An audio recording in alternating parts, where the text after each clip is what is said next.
If you're looking to build suspense and make videos with a countdown timer, I'm going to show you exactly how to use this and where you can find it. So let's get into it. So the first thing you're going to do is open up your app, and here we can see we have a video on our timeline. Okay, here it is right over here. Now, regardless of what this is, we're going to go ahead, click away, and just over here at the bottom in your menu, you'll see overlay. Now let's tap on overlay, and here we can tap on add overlay. Now once we've tapped on add overlay, this will open up, and this is everything that's in your phone on your storage. So you want to make sure that you have a timer with a green screen. So I'm going to select this one over here. You can go ahead to pixabay.com and you can actually download stuff like this royalty free.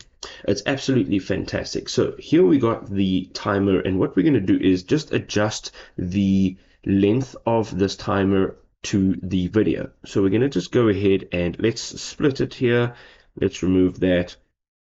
Let's make sure it's selected, and we can just slide this over to match the end of our video. Now, while it's selected, at the bottom, you'll have your menu. You're going to scroll over to the right-hand side, and you'll see Remove BG. We're going to tap on this, and with the green screen, you need to use the chroma key. So you're going to select the chroma key, and at the top, you're going to go ahead and select the green.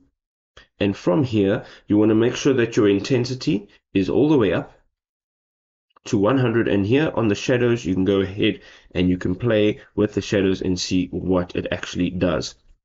So once you've done that, you're going to go ahead and click on the check mark, and there you go. You now have a timer over your video. You can go ahead and enhance your video output by using this very simple technique. If this was a helpful guide, please do go ahead, drop us a like, share it with a friend, and we'll see you next time. Peace out.